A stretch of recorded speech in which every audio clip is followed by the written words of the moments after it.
Hey everyone, have you ever noticed a pattern that just seems to pop up, well, everywhere?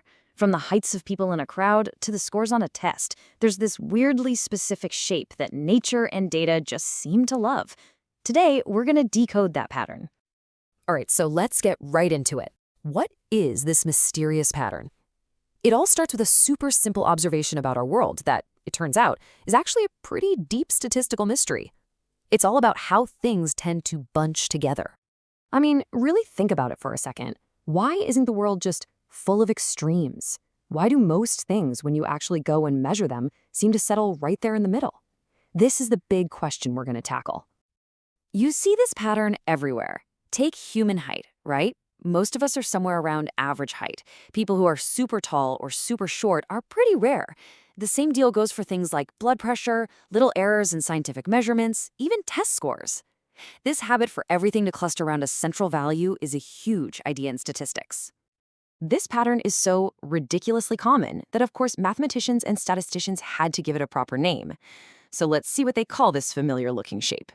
So the official kind of textbook name is the normal distribution. You might also hear it called the Gaussian distribution. Really, it's just a way of describing how data is spread out, with the main idea being that the numbers close to the average are the most common ones. But I bet you've heard its more popular nickname, the bell curve. And yeah, it gets that name for the most obvious reason in the world. When you plot the data, the graph looks exactly like the clean, symmetrical shape of a bell. It's a simple name for a really powerful idea. So what makes a bell curve a bell curve? Well, first off, it's perfectly symmetric. The left side is a perfect mirror image of the right.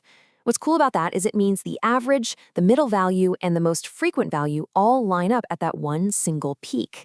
And look at the ends, the tails.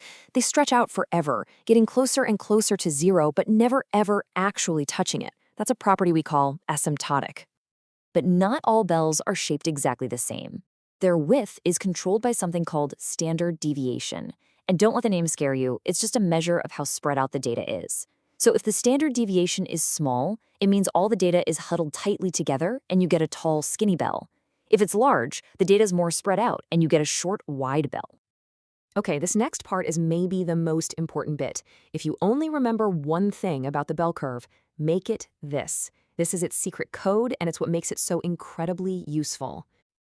It's officially called the empirical rule, but honestly, I just think of it as the 68-95-99.7 rule. It's this awesome, predictable shortcut for understanding exactly how data is spread out. No complex math needed. Okay, here's the first number. In any normal distribution, about 68% of all your data, that's more than 2/3 of it, is going to fall within just one step or one standard deviation from the average. Now, let's take 2 steps out from the center. Just like that, you've captured the vast majority of your data. About 95% of all the values are going to be sitting in this range. And if you go 3 steps out, well, then you've got practically the whole shebang. A massive 99.7% of all data points fall within 3 standard deviations. This makes things so predictable. The outliers, the things way out on the edges, are truly, truly rare. So this is a really neat theory, right? But so what? How is this actually used? Well, it turns out this simple curve is an absolute powerhouse, a tool that helps run our modern world, especially in AI. Yeah, this is not just stuff for a stats textbook. The normal distribution is a workhorse in artificial intelligence. AI models use it to scale data to help them learn better. They use that 99.7% rule to spot anomalies. Anything that falls outside those 3 standard deviations gets flagged as unusual. And get this, even in generative AI, models like Stable Diffusion are literally adding and removing Gaussian noise to create new images from scratch. The applications are just everywhere. That anomaly detection, that's what helps your bank spot a fraudulent transaction. It helps cybersecurity systems identify an attack. When you use a filter to reduce noise in a photo, you might be using something called a Gaussian blur. And it's the foundation for one of the most important ideas in all of statistics, the central limit theorem. And that's the mathematical reason why so many random things, when you add them up, end up forming this perfect bell shape. It's absolutely incredible. So let's wrap this all up. After seeing what it is and what it does, let's focus on the single most important idea to take away from all this. This quote really just nails it. The normal distribution is so important because it does 2 things perfectly.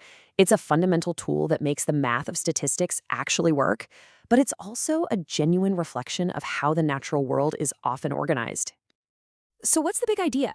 In a world that often feels totally chaotic and random, the bell curve gives us this amazing model of predictability. It shows us that underneath all that surface-level chaos, there's often a simple, elegant order just waiting to be seen. And that leaves us with one last thought. The bell curve is hiding in plain sight, all around you.